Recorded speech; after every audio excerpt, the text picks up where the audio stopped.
Radhe Radhe, Dandavat Pranam. Welcome to Shri Shri Radha Vinu Bihari Mandir, Gopinath Bhavan, Shri Vrindavan Dham. Srila Gurudev ki jai, Srila Prabhupada ki jai, Srila Panuga Gauriya Guru Varga ki jai, Patit Pavan Shri Nityanand Prabhu ki jai, Prem Purushottam Shachinandan Gaur Hari ki jai, Radha Vinu Bihari Ju ki jai, Radha Ramana Ju ki jai, Giriraj महाराज की जय, हरि नाम संकीर्तन की जय, हरे कृष्ण महामंत्र की जय, गौर भक्त वृंद की जय, श्री गौर प्रेमानंदे हरि हरि बोल.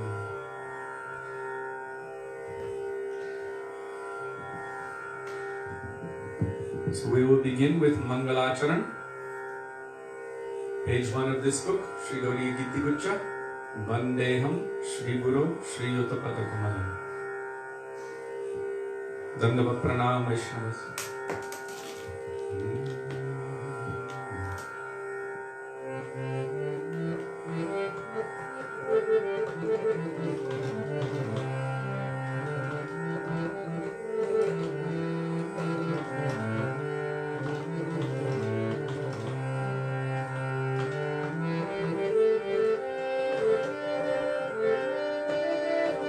Radhe Radhe.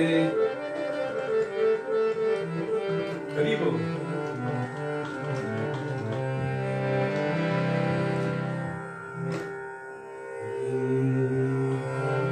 Vandeham Shri Guru Shri Yuta Padakamalam Shri Guru Vaisnavashta Shri Rupam Sagrajatam Sahagana Raghunatanditam Tam Sajivam Sadvetam Savadhutam Harijana Sahitam Krishna Chaitanya Devam Shri Radha Krishna Padam Sahagana Lalita Shakhanditamshcha Om Ajnanatimirandhasya Jnananjana Shalakaya Chakshurunmilitam Yena Tasmai Shri Gurave Namaha. Namo Vishnupadaya Radhikaya Priyatmane Shri Srimad Bhaktivedanta Narayaniti Namine Shri Krishna Leela Katane Sudaksham Audarya Madhurya Gunaishta Yuktam Varam Varinyam Purusham Mahantam Narayanam Tam Shirasha Namami Tridandinam Bhakta Shiromanincha Shri Krishna Pada Jidataika Hridde Chaitanya Leela Krita Sarasara Narayanam Tam Satatam Prapadye Namam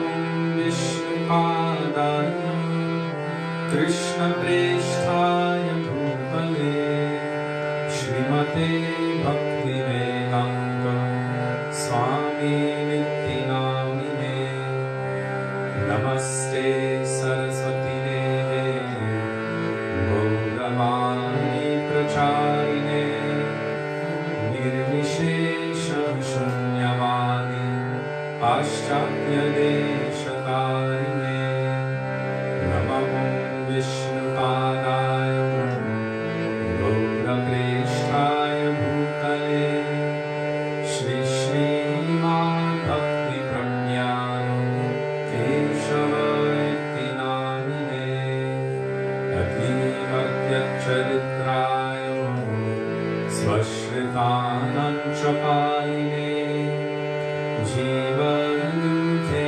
Sadarkaya Shri Nama Premadaiye Namam Vishnupadaya Krishna Presthaya Bhutale Srimate Bhakti Siddhanta Saraswati Namine Shri Varshabhanavi Devi Dalitaya Kripabhaye Krishna Sambandha Vijnana Daine Prabhave Namaha Madhuryo Jvala Premadhya Shri Rupanuga Bhaktida Shri Gaura Karuna Shakti Vigrahaya Namostute Namaste Gauravani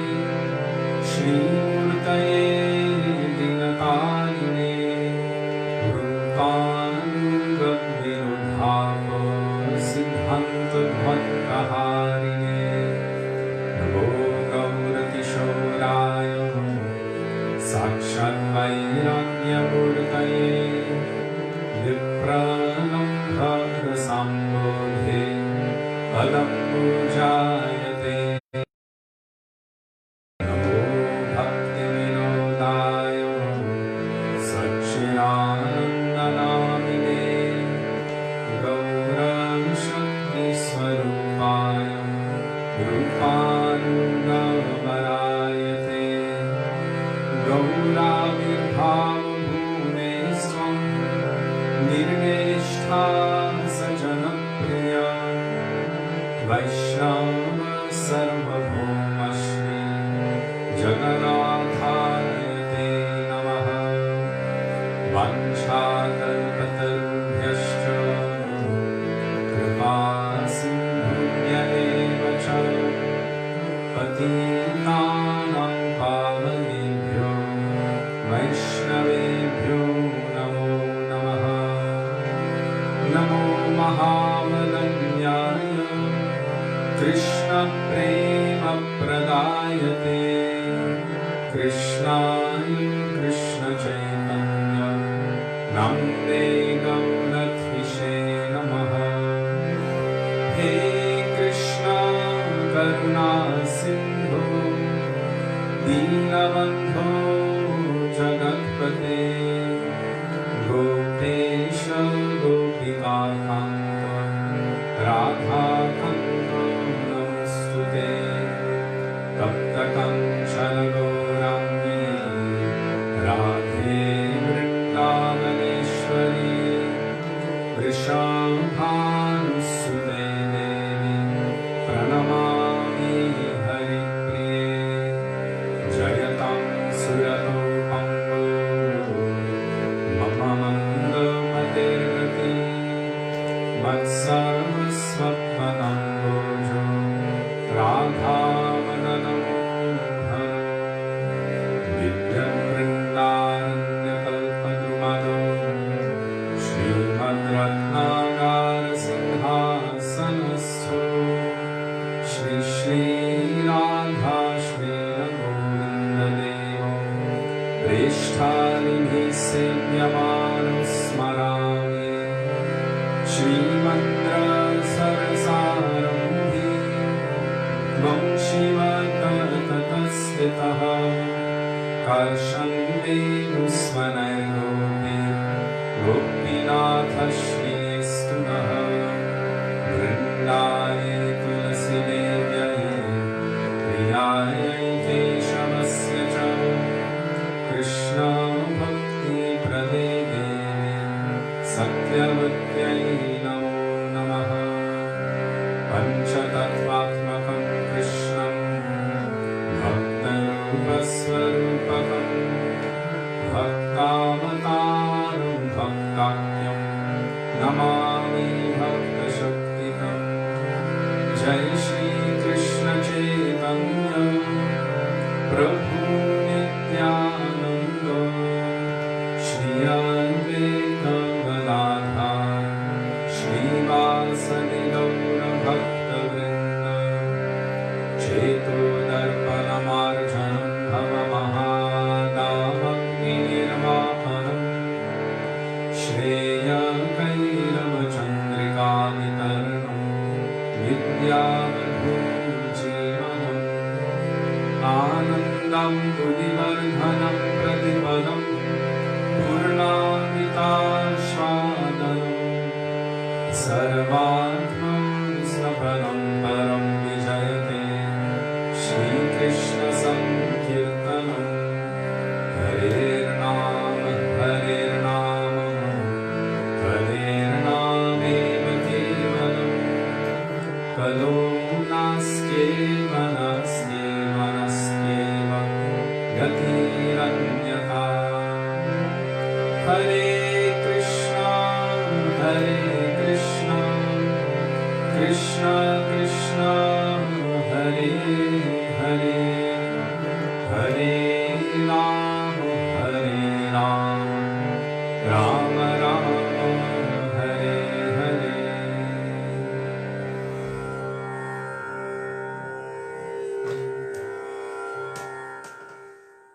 Dandava pranam, all devotees.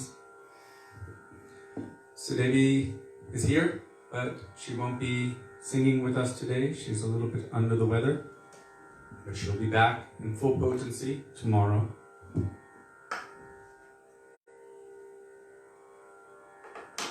So since she is my Shakti, my potency, and she's down today, then I require all of you to very loudly chant. I read from one Vaishnava once that everywhere, wherever anyone is chanting the holy names of the Lord, from that place, it is beaming outward, and everyone in that vicinity is purified. So if in hundreds of homes or thousands of homes everyone is chanting loudly, then everyone is getting benefit all over the world. So some say that Harinam can only be done on the streets. That is called Nagar Sankirtan, one kind of Harinam. Then there is Harinam, which is done at home. Kirtan, and then also Japa. This is also Harinam. It is the names of the Lord.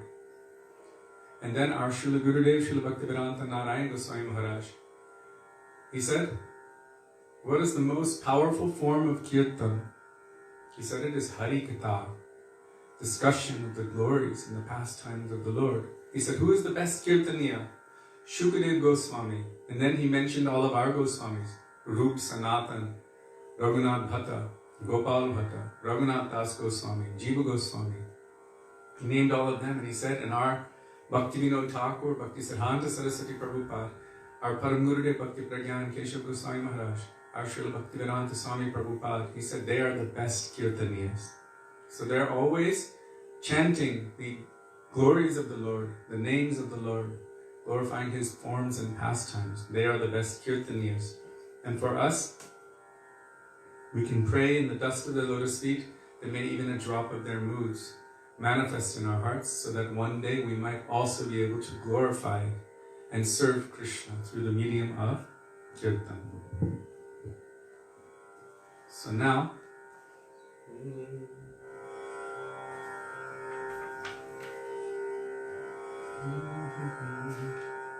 Shri Guru Charana Kamal Bhajaman.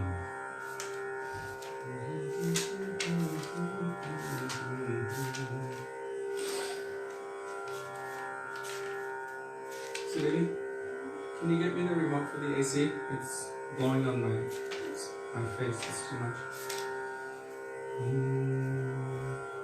Sorry. Thank you.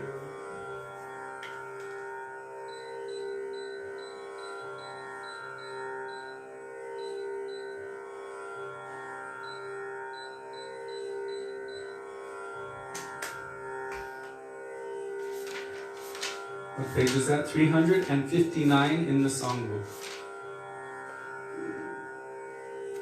Guru Charana Kamala Bhajaman.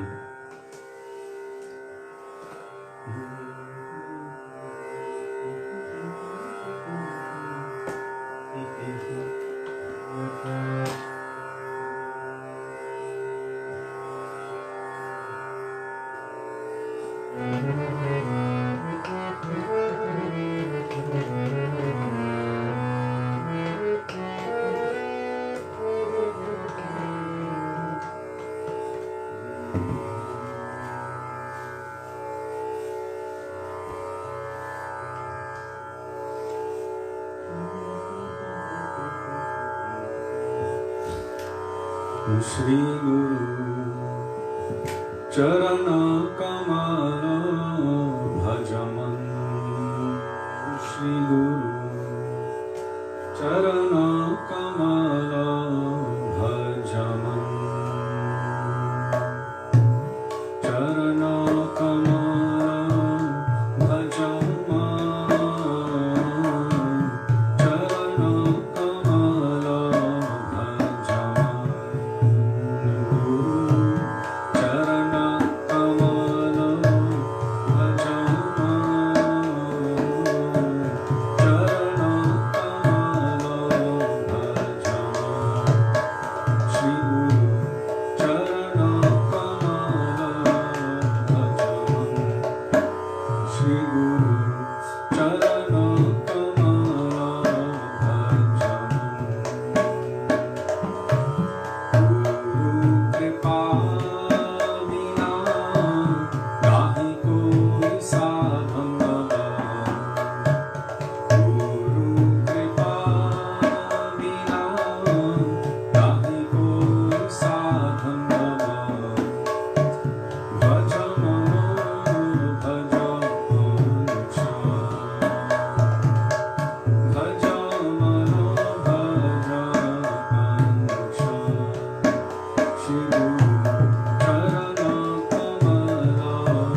Shri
Page 40, Kripa Karo Vaisnava Thakur.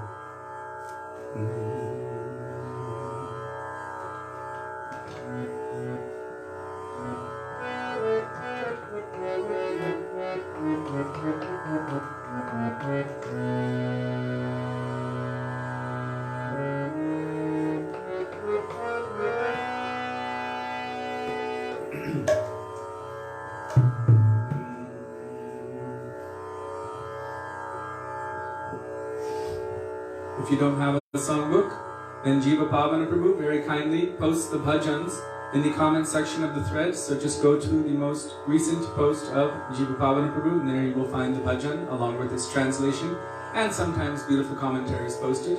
Thank you, Prabhu, for the wonderful service that you're providing.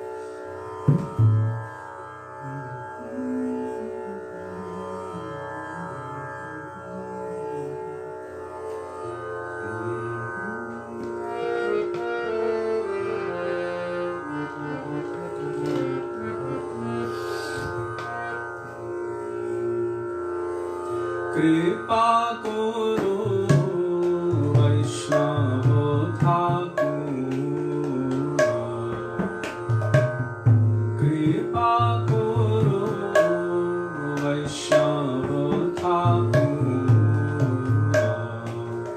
Sambandha Janiya Bhajte Bhajte Abhimano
Boro Sukir Kabor Gai.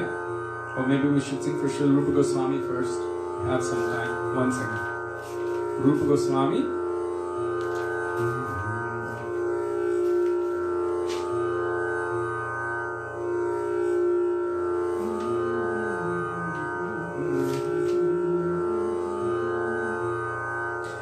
Okay, Yam Kali Rupa Sharira Nadharata, page 47.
Goswamipada ki jai.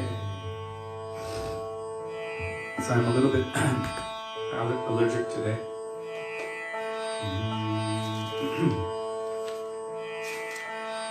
Now Boro Suker Kobor Gai.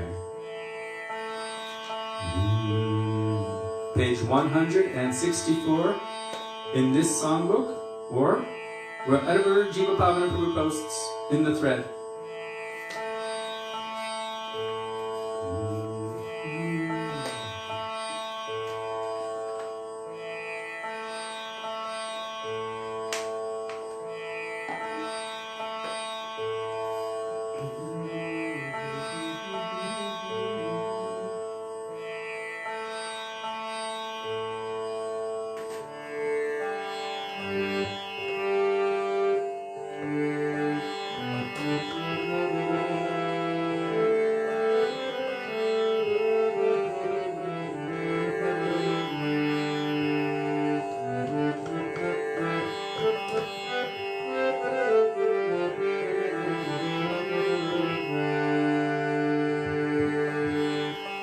Shri Krishna Chaitanya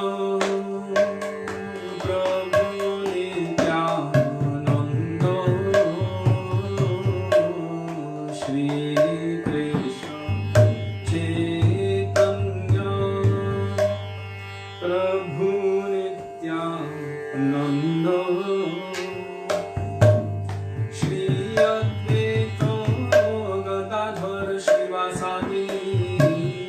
Gaur Bhakta Vrinda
Gauranga, tumi more dayana charyo, page 78.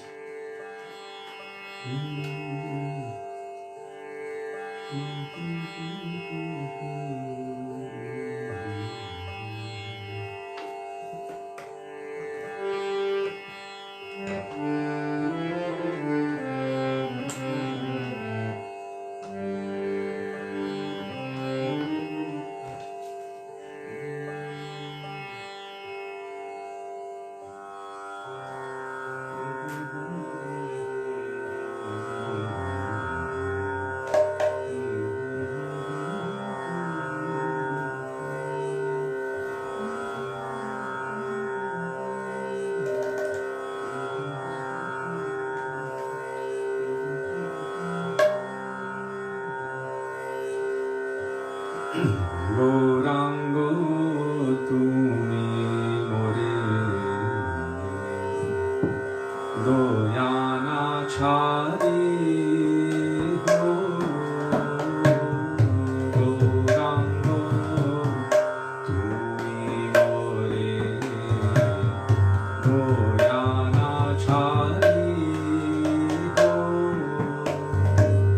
Gaurango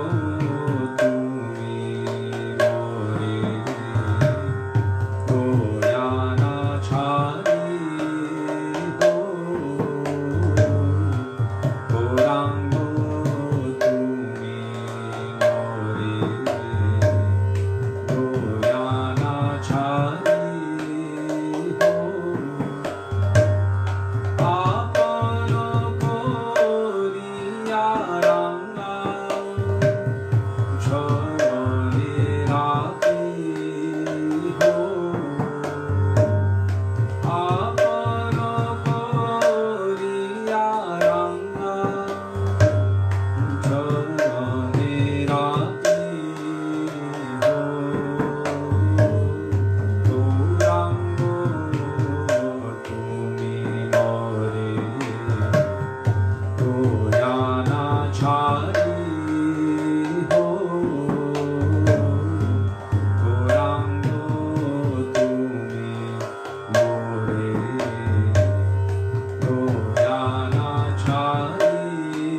Showing here.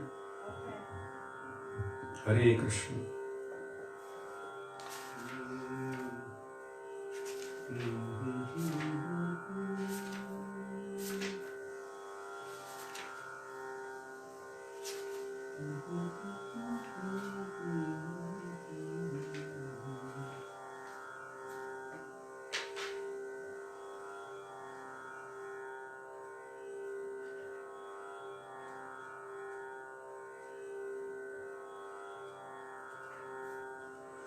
Soy que va shunaylo shyamanam.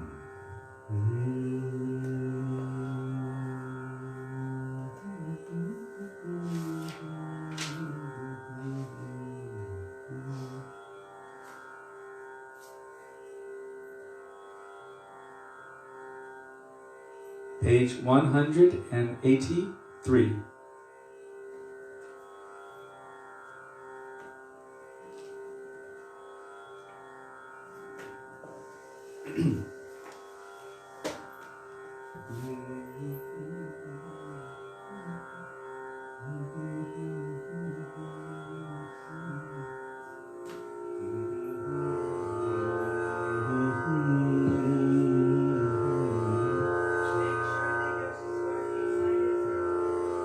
Radhe Radhe. Can you let me know if it is working on your side? I'm not sure. Hare Krishna. Soy Kevashunaylo Shyamanam. I see everything here, so it should be. Hare Krishna.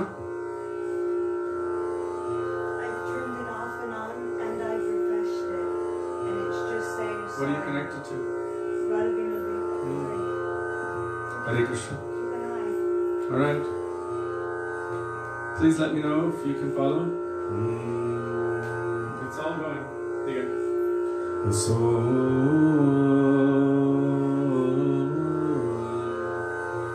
Keva Shunailo Shyamonam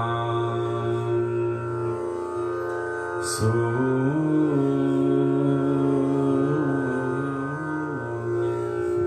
Keva Shunailo Shyamonam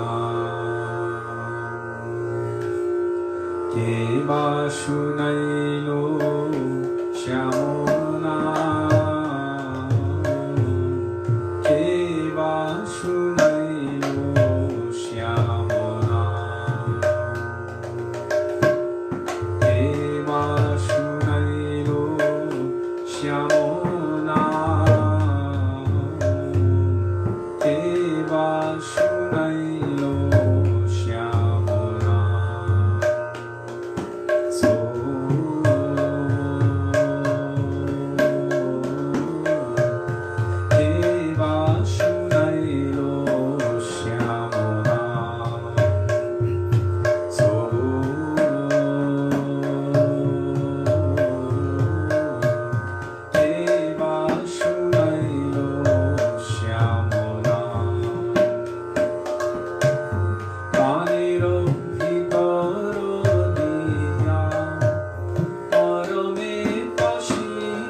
Yes, the translation. Radhe Radhe. Kaun? Abhinay. I'm busy. I'm busy.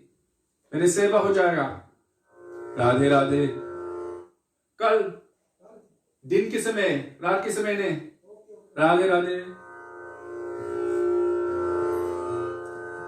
They want me to pay for the internet. But it happens to be working perfectly for the last 2 days or 3 days before they want the money. Okay. Let's see. Okay, so Jiva Pavana Prabhu says that translation said Saki instead of soy. Soy is a particular dialect that this was written by Chandidas, and Saki is the same meaning. It just means my dearest friend or my dear girlfriend. So the gopis are speaking to each other, gossip about what is going on in their hearts, about how that beautiful Shyama Sundar has completely captured their hearts and stolen it.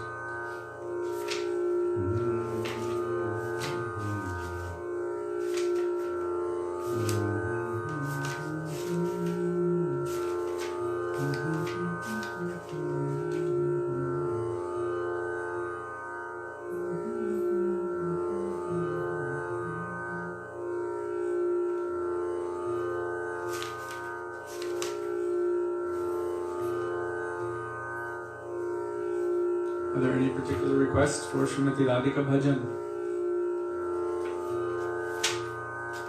I'll sing Radhe Jaya Jaya Madhava Daite. It's one of the best. Srila Rupa Goswami. Page 341.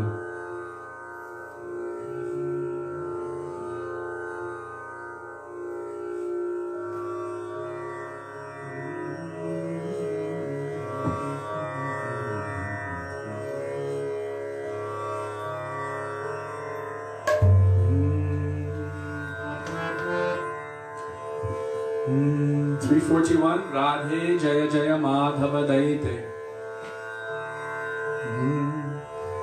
Jaya Radhe Jaya Jaya Madhava Daite.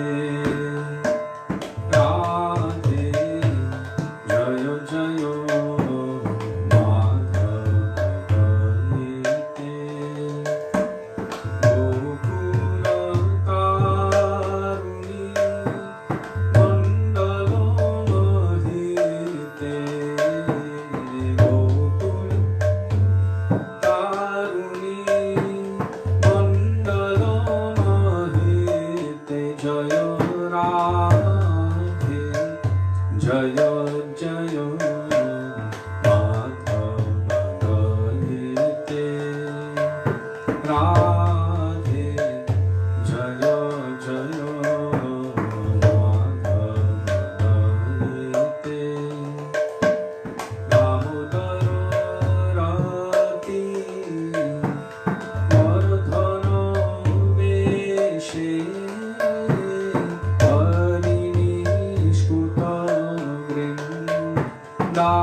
Sakhi Guru Pramita Vishal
I've told it before, a long time ago, but I'm going to tell it again.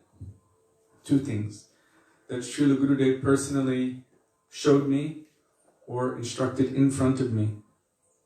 Many times we've heard that at the end of this bhajan, people add Sri Rupa Sanatan Varnita Charite. And I was there in Sri Keshavji Gaudiya Math in Mathura, 1998, I believe, when the devotees were singing that. And Gurudev chastised them heavily. He said, do you think that you know more than Rupa Goswami? That you know better than Rupa Goswami, that you can add to, correct, or change his bhajan? This is his own bhajan, glorifying Srimati Radhika. And we are coming in the Rupanuga line. What is it? Followers of those who are the true followers of Sri Rupa. So, Srila Gurudev very heavily chastised that one should not independently or insolently add something thinking that I can improve upon the words of Rupa Goswami or any of our Vaishnavacharyas. Now, like in the Sri Krishna Chaitanya Prabhu Daya Koramore, Narottam Das Thakur comes to the very end. And then after that, the devotees have made one prayer for Bhaktisiddhanta Saraswati Prabhupada and then one for Sri Gurudev. That is no harm because of the mood of that bhajan. But this particular bhajan here, to add Sri Rupa Sanatana Varnita Charite, it is true, but our Gurudev didn't like that we would be adjusting or changing or singing in place of the one line something different. So that was one important thing. Since that time, I've never sung that because he was quite strong about it. And then another time, I was leading this bhajan, Jai Radhe, Jai Jai Madhava Daite at Govardhan. And that time there was thousands of devotees in that big temple there. And afterward I was singing Jai Radhe, Jai Radhe, Jai Radhe, Jai Radhe, Jai Radhe, Jai Radhe, Jai Radhe, Jai Shri Radhe. And after I did it twice, he looked over at me and he said, I read his lips. He said, Radhe Krishna.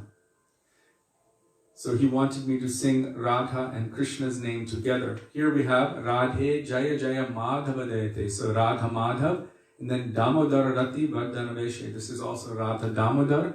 So together he wanted me to sing Jaya Radhe Jaya Krishna. Because the mood of the pure devotees, especially those in our Rupanuga Guru Varga, is not to keep Radha and Krishna separated. It is how to always bring them together happily forever. They don't want to see them separated because separation is more powerful than meeting. They always want to bring Radha and Krishna together, as in the mood of the Arti Kirtan, Jaya Jaya Radha Krishna Jugala Milan. May they always happily meet together. Jai Jai, all glories to their happy meeting. So this is the mood of the Guru Varga. So when you're saying Hare Krishna, there's meeting. Hare Krishna, meeting. Krishna Krishna, Hare Hare, there's separation. So you can't just leave it there then. Again, Hare Ram, meeting. This is Radha Krishna, Radha Rama Iti Ram. Meeting. So in Mahamantra there's meeting and separation. But they can't just end it, they have to keep going. Because meeting and separation is going, they can't leave it in separation. Srila Gurudev would say that one should always end with something sweet. Madhurena samarpayet. So even if any drama is being performed where it's very desperate and full of a mood of pity, pathos, Gurudev would always say that it must have some sweet note. If we sang any bhajan that was, that would be ripping our hearts out. Gurudev would always say, like, end it on a high note. So from whatever it was, we would go to Nitai Gaur Hari Bol, to lift it up, not to leave it in a sad note. So this is important for kirtan, especially at our level, because we don't know real kirtan. Real kirtan is actually directly connecting with and serving Krishna. So what is our kirtan at this point? I don't know exactly how to serve or please Krishna, but I see that my Gurudev is sitting there. And so that I might be able to please my Gurudev, who is the first form of Krishna manifesting in my life, I will try to be in such a way that he can use me as he likes for kirtan in such a way that some kind of satisfaction may come. In one way, he may be weeping, and in another way, we should not leave him in a state of weeping. We should try to bring it into a light note, so that he won't be left in that situation of extreme desperation. Like Raghunath Das Goswami, when he read Lalit Madhava by Rupa Goswami, he was weeping and crying inconsolably. He could not stop. Immediately Rupa Goswami grabbed his book and began to pen from his own darshan, Dan Keli Komudi, which is a beautiful comedy of the pastimes of Radha and Krishna. And by that, Raghunath Das Goswami was brought out of that mood of deep desperation. So for the pure devotees, also it is essential that we very carefully pay close attention to their moods, how to serve them. And by serving the pure devotees, then we will learn also how to serve Radha and Krishna. Who's that? Madhumangal. But so many devotees have added so many lines to Bhaktivedanta Thakur's Gora Arti.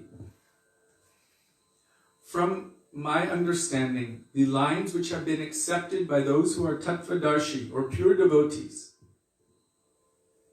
then it is okay, because it does not disturb the bhav or the rasa. So it is not considered rasa bhasa. Our Srila Prabhupada, he writes in his purports in Sri Chaitanya Charitamrita that no pure devotee likes to hear any rasabhas. It means incompatible mixtures of tastes.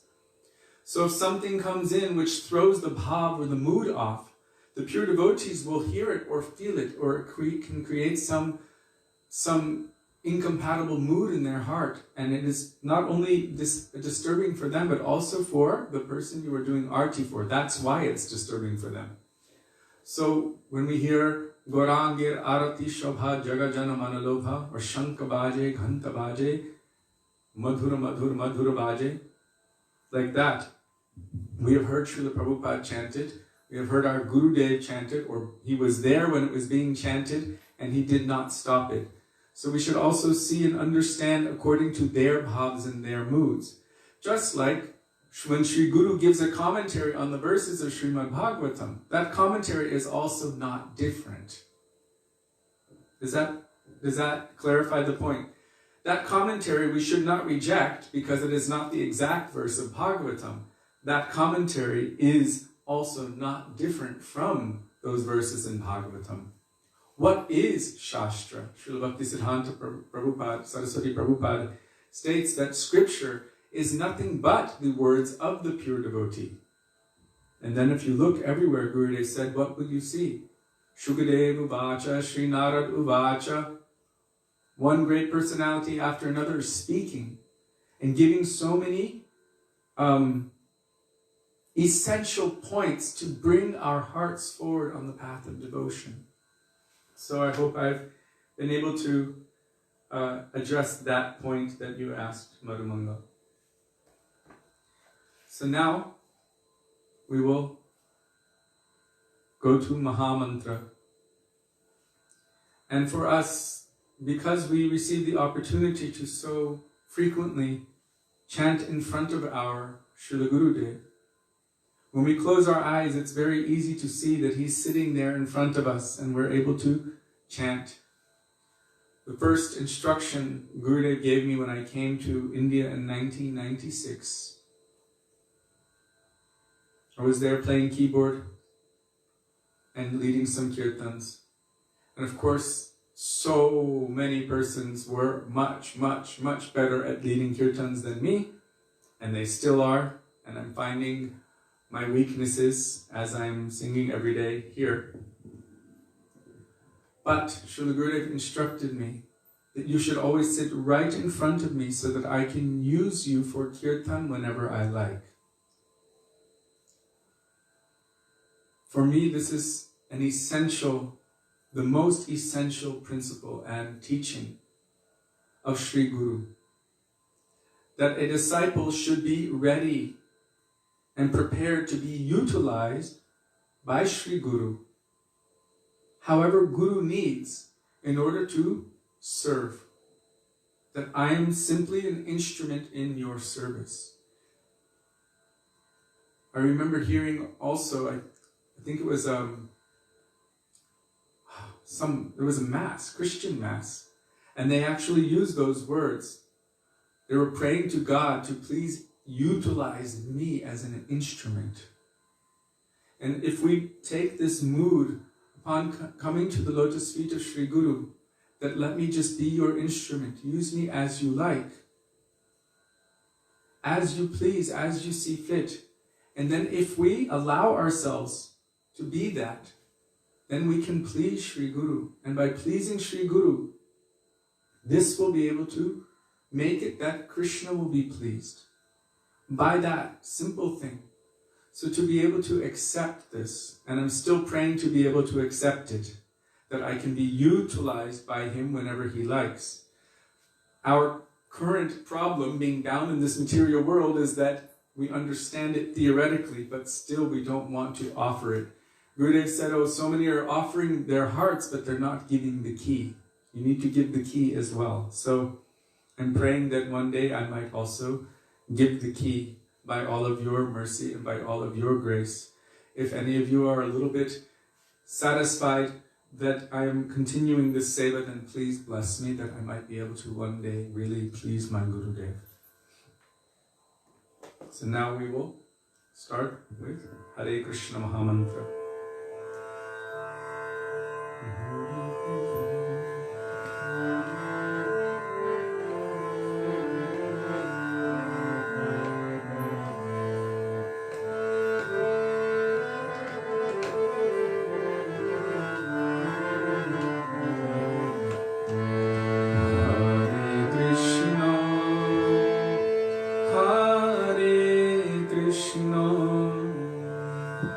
Krishna Krishna Hare Hare Hare Ram Hare Ram Ram Ram Hare Hare Hare Krishna Hare Krishna Krishna Krishna Hare Hare Hare Ram Hare Ram Ram Ram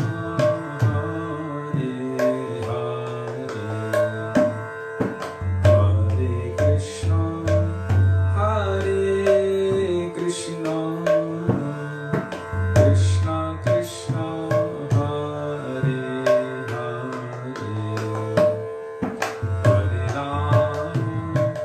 Hare Ram Hare Ram Ram Ram Hare Hare Hare Krishna Hare Krishna Krishna Krishna Hare Hare Hare Ram Hare Ram Ram Ram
Shri Gurudev ki jai, Shri Prabhupada ki jai, Guru Parag Gauri Guru Varga ki jai, Pavan Shri Nityananda Prabhu ki jai, Prem Purushottam Shachinandan Gaur Hari ki jai, Radha Vinu Bihari Ju ki jai, Hari Nam Sankirtan ki jai, Hare Krishna Mahamantra ki jai, Gaur Bhakta Vrinda ki jai, Shri Gaur Premanande Hari Hari.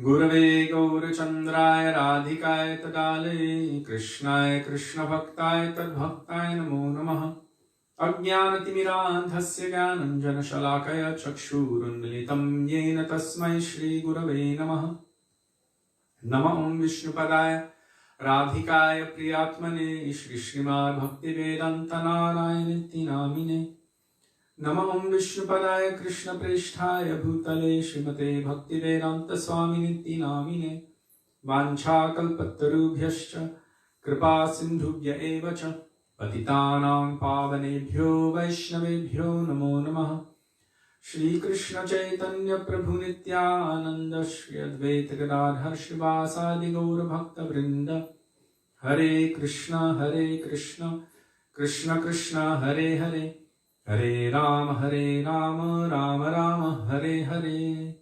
Mukam karoti vachalam pangum langayate girim. Yat kripatamaham vande Shri Gurum Dinatarinam. First of all, I offer my Dandava Pranam thousands of times in the dust of the lotus feet of our beloved Gurudev. Nitya Lila Pravishtavam Vishnupad Ashtottara Shri Srimad Shri Bhaktivedanta Narayan Goswami Maharaja.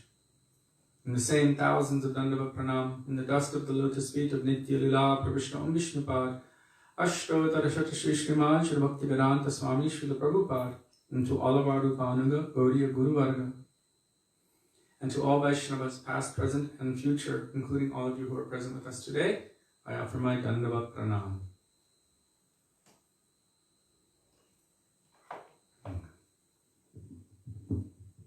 As I was saying the name of Srila Gurudev, I was remembering one time we were in Fiji with our Gurudev, and he said, you should never just take the name of your Gurudev by saying his name. He said it will be considered disrespectful. If anyone asks you the name of your Gurudev with as much affection, with as much love, respect, and honor that you can muster within your heart, you should say the name of your Gurudev. And then he said the name of his Gurudev. He folded his hands like this, closed his eyes, and he said, Nitya Lila Pravishta Om Vishnupad Ashtottara Shri Srimad Bhakti Pragyan Keshav Goswami Maharaj. The way he said it, you could see how much honor, respect, love, and affection he had for his Gurudev. And just by that, stating his name like that, it pulled honor from our hearts more for his Gurudev. And so someone later asked us, who's your Guru? And we said, Om Visnupada, astottara Srimad Bhaktivedanta Narayan Goswami Maharaj. And they were not from our Sangha. But anyhow, they were like, when you say the name like that, then they understand this is you don't mess with that kind of honor and respect. If someone just offhandedly says the name of that person who is their superior, this is considered breaching proper etiquette, even in society. So you would say to your parent or to your grandparents or to any person in a position of seniority, any Vaisnava, you don't just call them by their name, but you always add Prabhu, or if it's any Guru or Sannyasi, you will say Shripad or Pujyapad, like that. But proper etiquette should be there. And traditionally, even in Vedic societies, husbands and wives never called each other by name. They always used some kind of priyanam, like a nickname or a sweet name. And not even referring directly, but maybe through some other means to make it more sweet.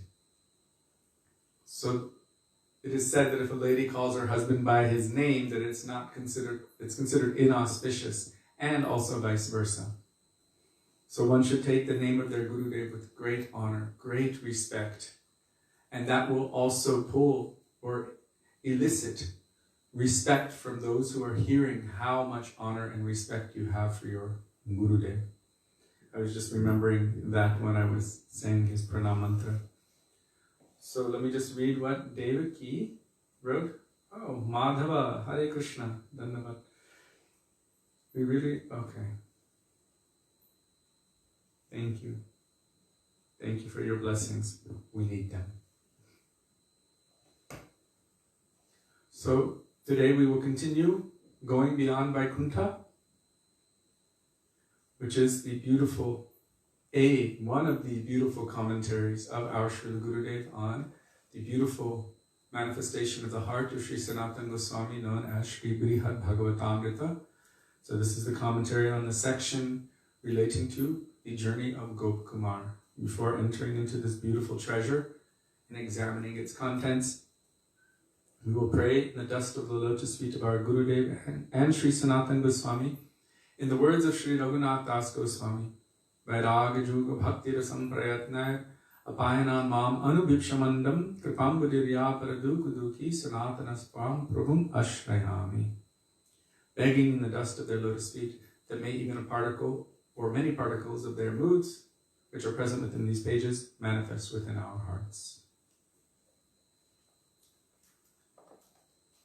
This is frightening. We're getting so close to the end. But there's always Jaiva Dharma, and then Kartik is coming soon, so then there's Damodarashtakam, which is just an ocean of nectar, and the Brajmandal Parikrama book. Radhe Radhe. Okay, just checking. So yesterday we ended on a very interesting note. Marble. Srila Gurudev was discussing about the vision of the Kanishtas, those who don't yet have proper honor and respect. They don't understand. They have faith in their own Guru and faith in their own Thakurji, but they don't understand that Krishna is everywhere, and that even if there was another pure Vaishnava, they might not respect him properly. And they don't understand that Krishna is present in everyone's heart.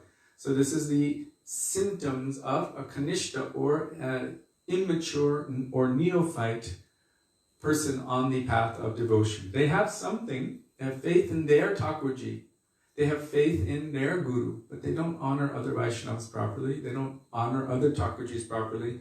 And Srila Gurudev was saying that some will say, oh, we have a first class marble, Thakurji, and theirs is second class marble, or second, what did he say?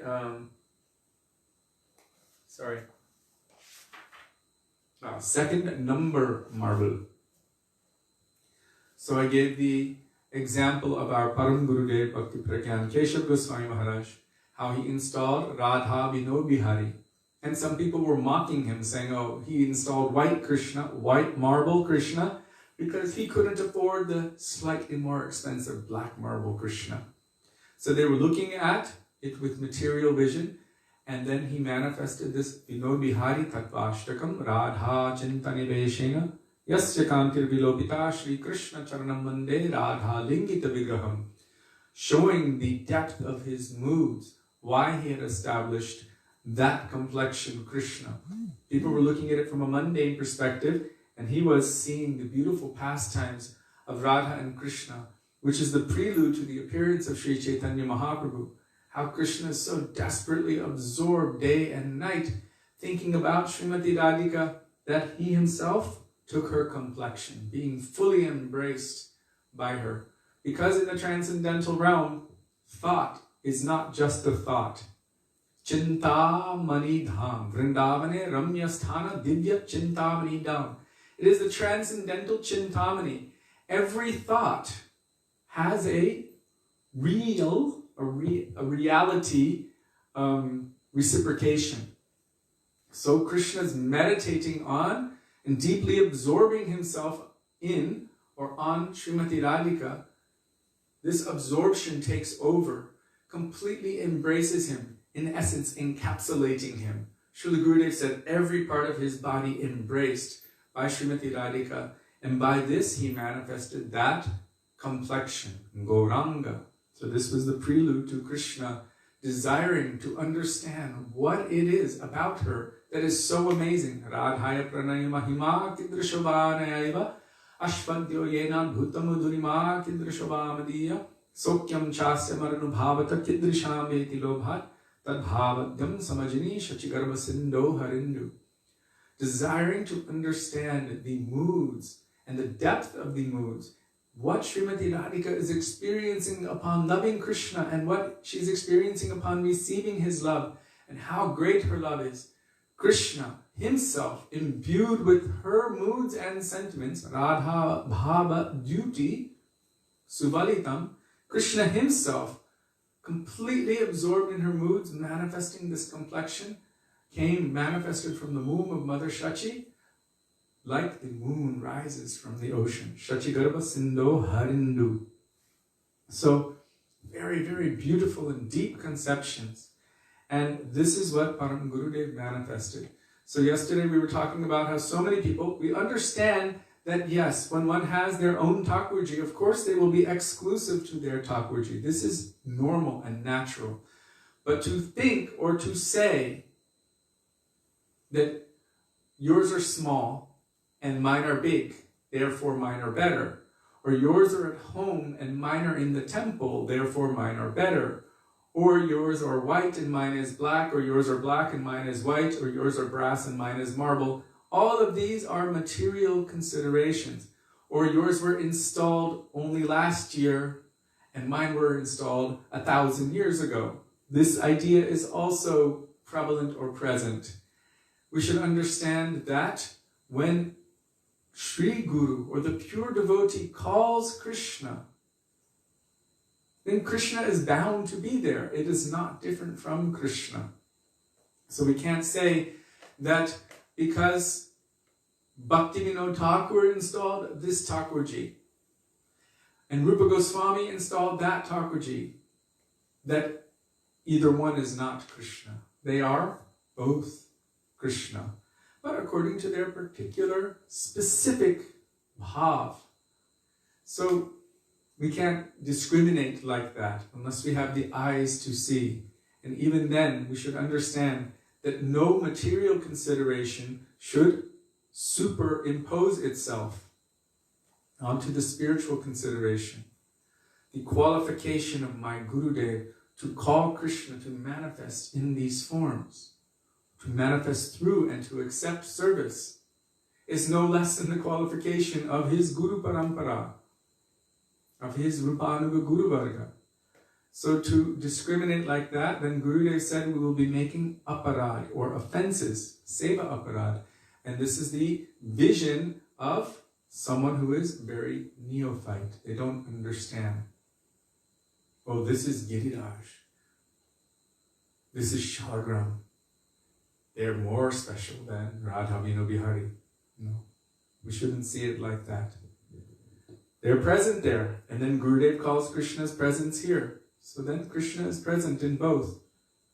We should be very careful not to place the material, superimpose the mundane designation onto that transcendental tattva. This superimposition of the mundane onto the spiritual is known as prakrita sahajya. Means we're spontaneously mundane, and we're superimposing all of our mundanity onto the spiritual. It so happens that as long as we are not actually transcendental and pure, we have these tendencies. That is why it is essential that we always remain under the guidance of that transcendental personality who can purify our moods, our thoughts, our desires. And even if we start to project, they will correct us and say, no, it's not like that. You should do it like this. Gurudev said, if you are not following very carefully under guidance of your Gurudev and his mood, his train of thought, if you are not following your Gurudev very carefully and closely, then you are bound to become sahajya. Because the conditioned soul who is not under guidance, who is moving independently without being under guidance of the pure devotee of Krishna, will always tend toward their own defects. The tendency to be an illusion, brahm. The tendency to make mistakes, pramada. The tendency to have imperfect senses, karanapatava. And the tendency to cheat others, that is vipralipsa. So we will tend toward that direction if we're not under the guidance of Gurudev.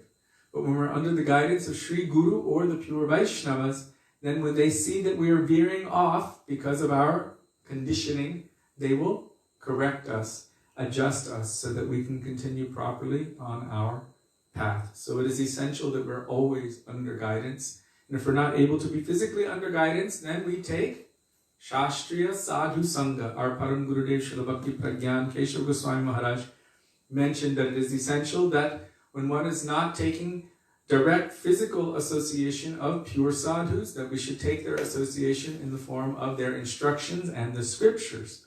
But when the opportunity presents itself for us to take the association of the pure sadhus, then we must do that. Because even through Shastriya Sadhu Sangha, we can easily go off. Even directly in the association of pure devotees, we can go off, but Shastra Sadhu Sangha can be somehow a little bit passive for us. One time it was told, so I'm going to repeat what we heard. One devotee told Gurudev, all I need are the books. And Gurudev leaned forward and smacked a little bit like this. Can your book do that to you?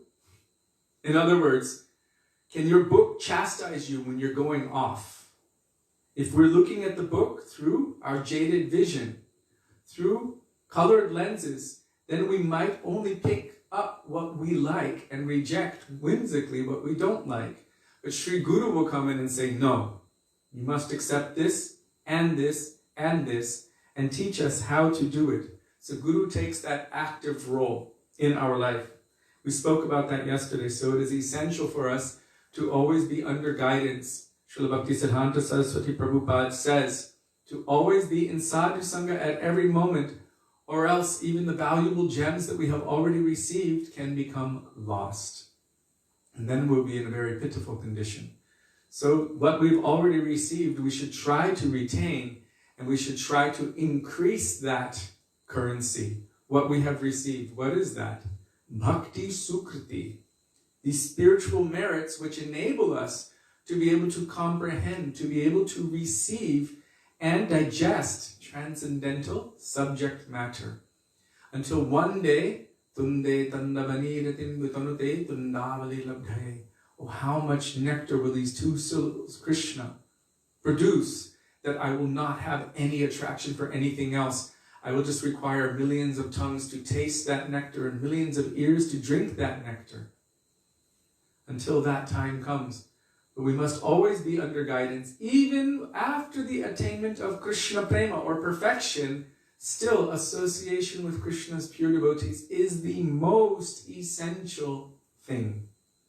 And I'm not just saying that from here.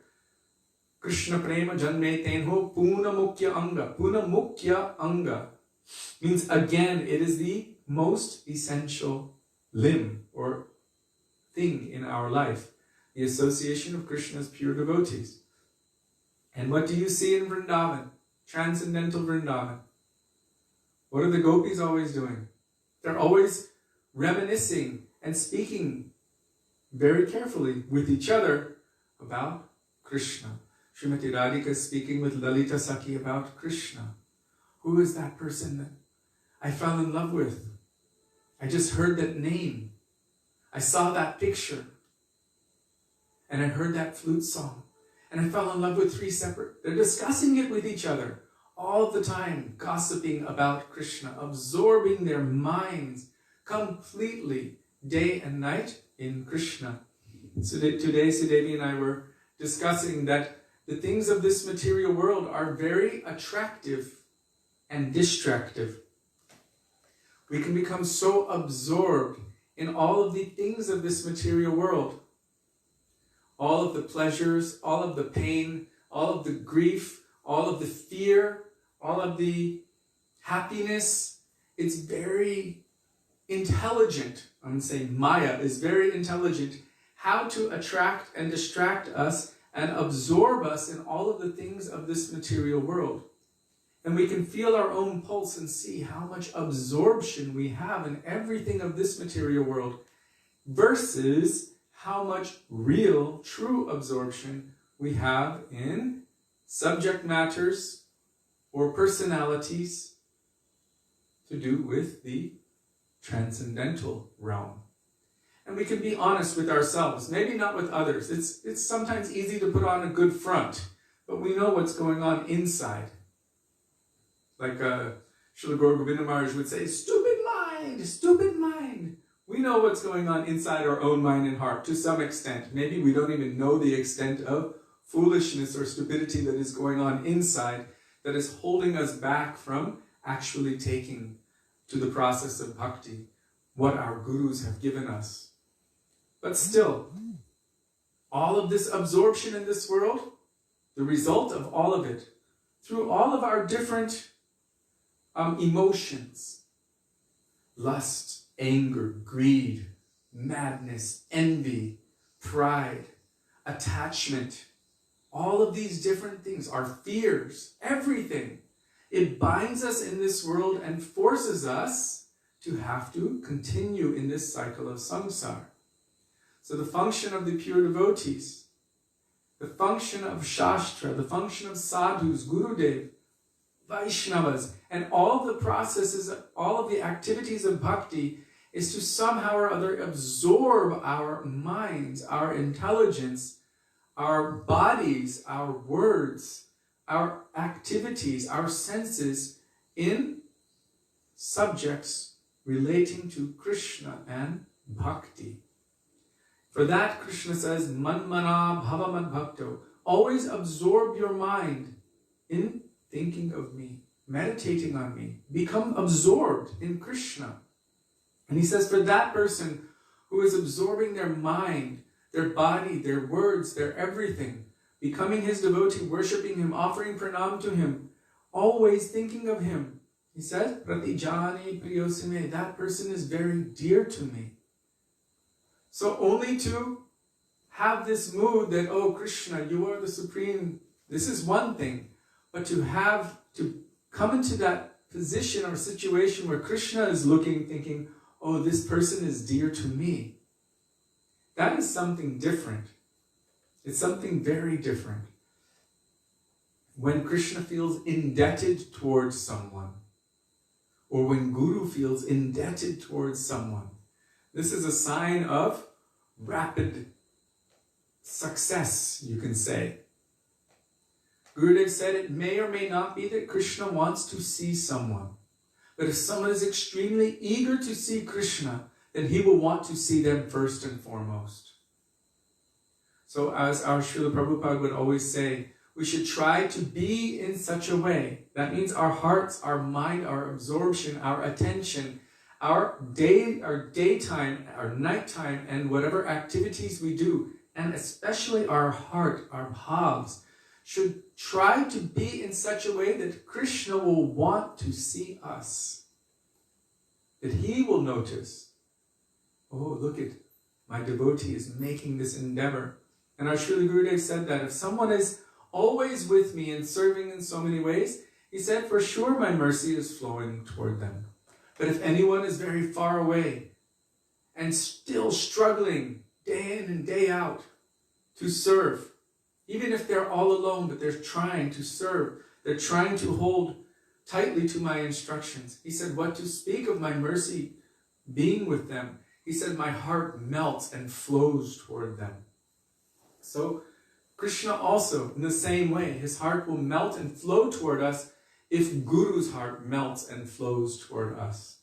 So as aspiring devotees, and I'm speaking about myself because I don't know the level of anyone, but as aspiring devotees, or hopeful aspiring devotees, if we can somehow melt the heart of the Vaishnavas, but especially Sri Guru. Gurudev said you can never please everyone. If you try, you will fail, guaranteed. Even all the Vaishnavas. So many Vaishnavas are there. We've had personal experience at Gurudev's festivals. When we travel around the world, we meet with so many and we have such nice, affectionate dealings. We have 15, 20, 30 devotees that we can connect with for a week at a time. When we would go to Gurudev's festivals, it was no longer 30 for a week at a time, it was 1,000 for a week at a time. And we were friends with all of them, except we could not spend adequate time with everyone. And they were feeling like, but I thought you were my friend. I'm like, okay, we got 5 minutes for you, 5 for you, 5 for you, 5 for you. And we just couldn't divide properly. Where Guru and Krishna can easily satisfy everyone with a simple glance, but we couldn't satisfy everyone. It was just the way it was, and we were trying, but it was just the way it was. And some were feeling really hurt. So Gurudev said, even if you try to, you cannot. You will fail, guaranteed. Your mood should be how to please Gurudev. And if Gurudev is pleased, even if someone else is not pleased initially, they will be pleased. And this is the same principle which is mentioned in Srimad Bhagavatam. Yata taror mula nishechanena tripyanti tatskhandibujopashaka pranopaharachayatendriyanam tataiva sarvahanam achyutejya. By watering the root of the tree, that is Krishna, and automatically the entire tree, the branches, the leaves, everything is nourished and satisfied. If you try to go to each and every leaf and little water like this, then by the time you get to that one, this one will be dry. But if you water the root, then automatically everything is nourished. Or if you put food in your mouth, chew it and swallow it, it goes into your belly, and through that digestion, the entire body is nourished. Versus putting a little sabji in your ears and whatever. I did know a devotee back in the day who used to put some ginger in his ears and other things like that. So this will not satisfy the body, it will not nourish. But if you feed your stomach, and that Agni is digesting in your stomach, then the whole body is nourished. Similarly, if you give your love and affection to Krishna, automatically everything is satisfied. That is why it is said that the 6 Goswamis were near and dear to the dhir and the adhir. Those who were saintly or sober, and those who were quite rough, like mafiosos, the gundas. Everyone loved them because they were exclusively giving their love to Krishna. So everyone was satisfied. Like when Sudama, when Krishna took that one grain of chipped rice, immediately he felt satisfied, triptosmi, and the entire universe was satisfied. Or when he took that one little piece of spinach from the pot of Draupadi, that one little sliver, he took it and he felt satisfied immediately. Durvasa Rishi and his 60,000 disciples, they were taking bath and their bellies went, they were completely full. They were belching and they were thinking, oh my God, we can't go and eat now. We can't fit one more morsel inside. Everyone was satisfied. So for disciples, First and foremost, we must apply the principles of bhakti at the lotus feet of Sri Guru, anyabhilashita shunyam or anukulyasa sankalpa. When we do that with the endeavor to please, to satisfy Gurudev, what does he want? He wants us to become happy and take shelter of Sri Harinam Prabhu with our heart and our soul. So when we endeavor to please Sri Guru, and through this process, all others will become satisfied. Srila Gurudev explains. So now, I just want to double check here. Ganga Devi, Hare Krishna Dandavad. Please can you explain how we can help a new devotee who wants to learn how to offer bhoga to the deity?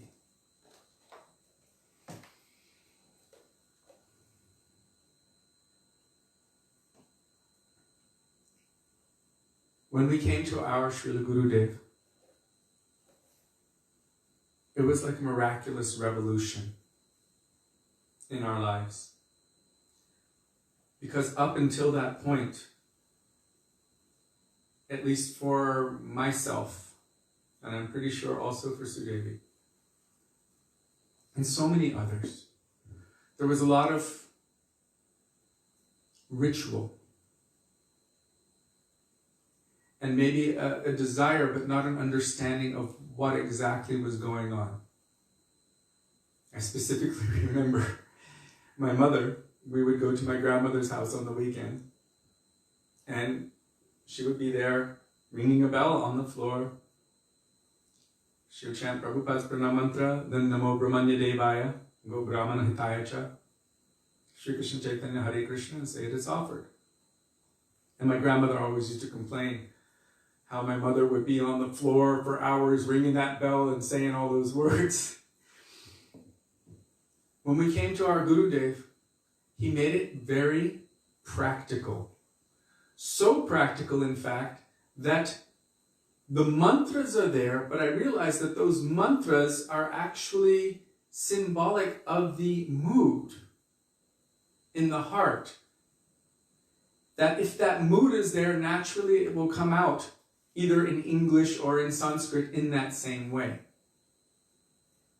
So what he instructed us to do was, one, to treat our Thakurji like members of the family, but with respect, that they should not fast.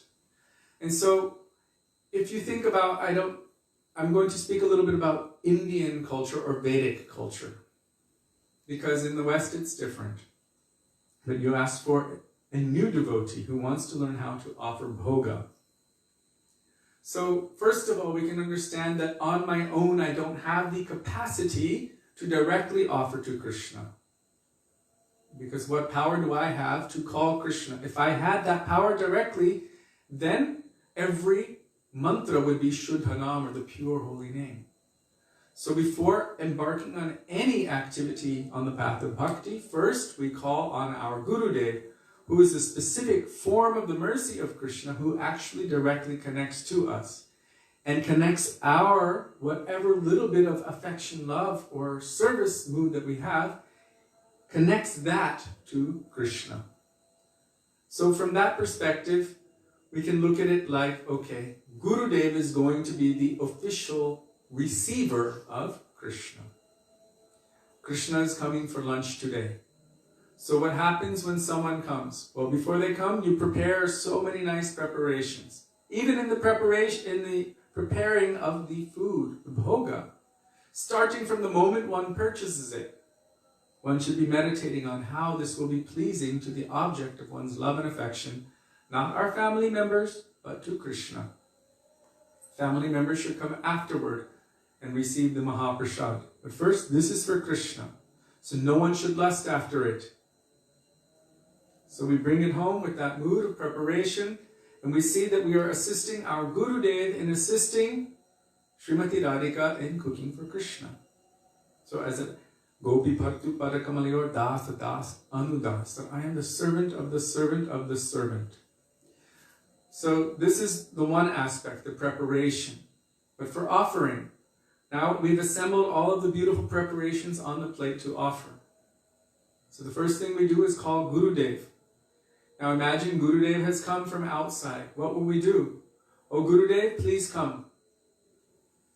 When Gurudev arrives, then we do foot bath. Generally, when anyone would arrive who's in a position of respect, you bathe their feet. So I first ask Gurudev to come. And then I assist Gurudev. Gurudev, please call Thakurji to come. And Gurudev will make the offering and I will be assisting. So what is the process? It's very practical. All of the mantras follow this practical progression.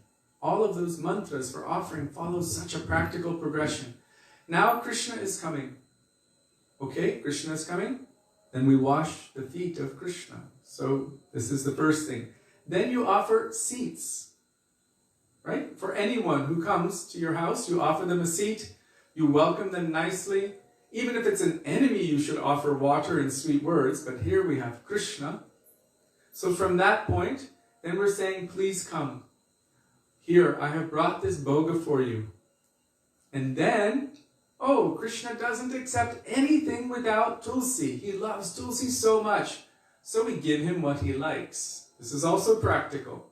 It's something that we should remember. Oh, Krishna loves to take, he only takes something if we add Tulsi. So we put Tulsi there. And all the mantras that we're offering with, it's like this. Okay, you've come to my house. Now I've washed your feet. Now I've given you a seat. Now here's the bhoga. Oh, here's some Tulsi. Now you should take. And then when they're taking, we're praying. Please accept this. Those who have received Diksha mantra, they will chant their mantras. Or Gopal mantra.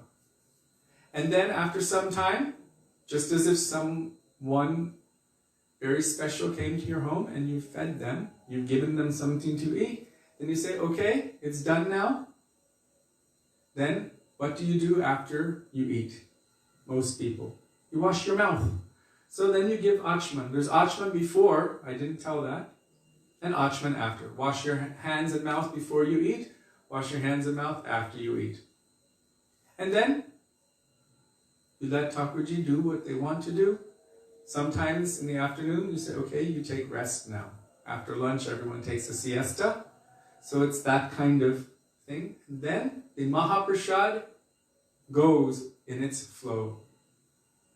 That Mahaprasad goes from Krishna to Srimati Radhika, to the gopis, to the maidservants, down Guru Parampara, all the way through to our Gurudev and to all Vaishnavas. Then comes to any senior Vaishnava and then to the junior.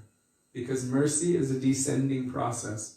So when you look at it from that perspective, it is so practical, so heartfelt and so essential. And then when you see the mantras and how it flows, it's so natural. It's so natural. And you can offer with affection like that. So I have found that sometimes, even if I'm not saying the mantra directly in my mind, still it's manifesting because of the activity that one is doing. Same thing with Arti. There's so many deep meanings behind all of the activities that we do in Bhakti. So in the beginning, it might be like, okay, you chant Nama Om Namo Brahmanadevaya Hare Krishna. But there are actual specific mantras and moods that one would undertake when someone is coming to their house, how you would serve them, how you would honor them, how you would give them something to wash their mouth, how you will give them something to eat, then you'll put their tulsi, then you'll wash their mouths again. Oh, after washing their mouths, you give them something like a candy or something flavorful to suck on. They have some kinds of candies like that made with anise seeds here in Vrindavan or in India. So it's just a semblance, and I know it seems like complicated the way I said it, because that's how I work. But when you think about it from a practical standpoint, it makes it very sweet. Number one, always take shelter of Sri Guru. Without Guru, it's very difficult or next to impossible to offer properly. So we take shelter of Shri Guru, and then from there we move forward. In this connection, I'll share one quick story, and then we will read a little bit. There was one young devotee lady in New Braj, and Srila Gurudev would come to Mangalarti in the morning with all of the devotees in the main house. So she was very afraid because it was her turn to do Mangala Arti, to do the offerings, and she was very uncomfortable to do it, especially considering Gurudev was going to be there. So she didn't know what to do. She was choking up and feeling very afraid. I kind of know the fear. The first time Gurudev asked me to speak in front of him, I wasn't able to see in 3D anymore. I saw in 2 dimension. And there was a crowd of lots of devotees, but I couldn't see depth. And I was shaking and feeling very out of body, if you want to call it that. So she was very, very frightened. She told us afterward that in her mind, in her heart, she saw that Gurudev came and he took her hand, and that he was teaching her how to offer everything to Thakurji. And so she just did it with that meditation, that I don't know anything, but my Gurudev is doing it. He's showing me how to do it. I'm just like a baby. I don't know anything. And just after Arti, when Jai Dhvani was going on, Jai and visnupada, everyone was paying obeisances and they were doing their Jai Dhvani. At that time, Srila Gurudev walked up to her and he whispered in her ear, I like your mood so much. So this is the most essential thing, that whatever activity we're doing on the path of bhakti, we should do it with some mood, some bhav, some intention, some feeling. Something should be there. And then even if the external activity is imperfect, still the mood in the heart is the most important thing. Some people say, well, then we don't need to do the external thing. No, the external activity must be there too. It's not that, oh, I'm feeling like I'm offering to my deity, but I won't do anything for them. Then this becomes seva aparad. If the feeling is in the heart, then it will also manifest externally. So that mood is there, and we inject that mood into all of the activities that we do. And then the nature of bhakti is that one is always trying to improve the quality of their service, the depth of mood and the quality of their service. So one won't be satisfied by what I have just done. I must do better. I must do more. I must please the object of my love and affection more than the last time, even if that was the maximum extent. That is known as yavad ashray vritti. We've hit the ceiling, and then we think we can no longer go any further, and thousands and millions of times beyond that. This mood, this intention of serving and pleasing and increasing that quality, the depth of bhav, the depth of mood. So bhakti, when you come under the guidance of the pure devotee, is not a chore. It becomes practical. It becomes beautiful. It becomes sweet. And then you can start searching. We can start searching in every activity that's been given to us. Srila Gurudev said there is no activity which has been given by our Goswamis on the path of bhakti that is just a ritual. We should know the deep meaning behind every activity that we do on the path of bhakti. That means we must do sadhana. Search for that deep meaning. And as deep as we find a meaning in something, guaranteed it will become deeper and deeper and deeper and deeper as we progress on the path of bhakti forever. It will become more and more and more deep. Because bhakti is dynamic, is always evolving and deepening, becoming more and more sweet, more beautiful, and more loving. This is the nature of bhakti.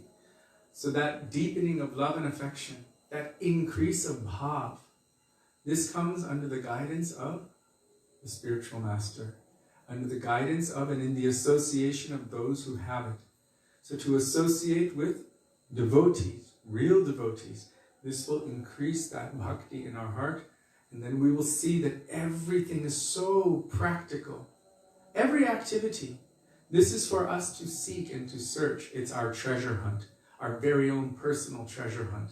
How to understand, how to approach Harinam. Why do we have to wake up at 3:36 in the morning? My God, that's just hellish. Oh, who wants to wake up that early? Why do we do this? Why do we do that? Why all of these activities? If we search deeply into the moods behind everything that we're doing, we will understand that there are very sweet and deep reasons behind all of it. And instead of it being a source of frustration or a cause for us to become disgruntled, disappointed, it will become a cause of excitement and delight. If we look at it like that, what is this special mood in that? And it will be like, oh, bombs of revelation or elation going off inside. The lights switching on. What is that? And our Srila Gurudev, one of his main specialities was to help us to dive deep into every aspect of bhakti and open that up and show us what treasures are within each one, to give us a refined understanding of the beauty of all of the practices of bhakti, what it means and how to approach it, how to dive deeper into it. This was like a very special gift of our Gurudev, the refinement, very deep refinement of everything. He wanted us to understand and to enter it with mood, with bhav. So now, I want to continue reading. We don't have much time.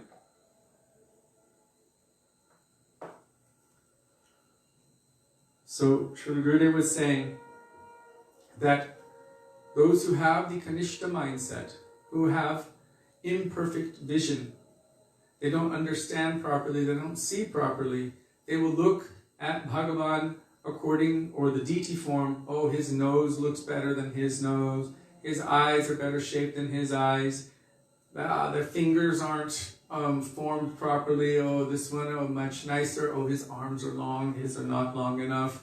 These kinds of moods, they will look like this. And Gurudev said that Bhagavan does not accept puja from people who think like this.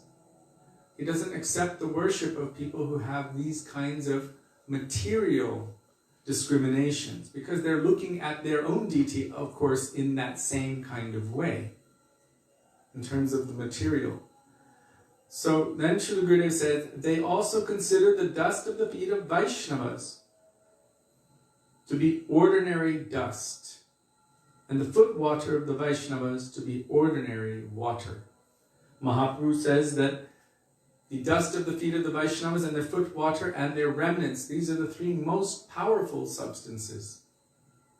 18 Mahabal, great powerful substances. Gurudev said that can reverse your causeless unwillingness to move forward on the path of bhakti. It can reverse it. But Gurudev is saying that those kinds of persons with this mundane vision, they consider the dust of the feet of the Vaishnavas and their foot water to be ordinary dust and ordinary water. They have faith in the holy places and the water in the holy places. But in the Charanamrita of Vaishnavas, they don't have that same faith. In Srimad Bhagavatam, in the conversation with Maharaja Yudhishthira, there, he's speaking about Vidura, I believe. And he's saying that the pure devotees are in themselves tirtha. Tirti kurvanti tirthani. They themselves are the holy place. They are the dham. They are tirtha. They carry Krishna within their heart. So wherever they go, they purify that place. That place then becomes a tirtha. And so many millions of persons come to the dham to deposit their sins, because they understand that the dham is purifying. So they deposit their sins in any lake, any river, or the holy dham. It is the presence of the pure devotees who come through that evaporates, that completely annihilates those sins that have been left in place. How pure and transcendental are those pure devotees? So he's saying that those who have the mundane mindset, they might have faith in the dham and the water of the dham, but they don't have faith in the Vaishnavas, or the water which has washed their feet, or the dust from their lotus feet. But our Guru Varga has said that one should not come to the Dham without being under the guidance of Vaishnavas. Otherwise, we will only see the Mayak covering of the Dham. We won't be able to really see the true Dham. So instead of trying to see through the medium of our eyes, our material eyes, we should see the Dham through the medium of our ears as we are receiving the Harikatha of the pure devotee. As they are revealing the Dham, we should see through the medium of the ears, that Harikatha which is manifest in our heart. Then we will have true darshan of the Dham. Dhamer Swarup Dekaya Evaramai Gorodoya. We pray to Gurudev, please manifest the Dham in my heart. Dhamer Swarup Dekaya. Please allow me to see the Dham. Like we pray in this bhajan, Goranga Bolite Have, Ulaka Sharir Hari Hari Bolite Nayane Babinir. There, Vishaya Charya Kabe Shuddha Haviman Kabe Ham He Rabo Shri Vrindavan. By the mercy of Nityananda Prabhu, my desire to enjoy this will become purified, my mind will become purified, then I will be able to see Shri Vrindavan. And then by the mercy of Rupa Raghunath, by taking shelter of their lotus feet, then I will be able to see Shri Jugala Piriti. Rupa Raghunath Pade Hoive Akuti Kabe Hama Bhujabo Se Jugala Piriti. I will be able to have darshan of Shri Shri Radha and Krishna in Vrindavan Dham.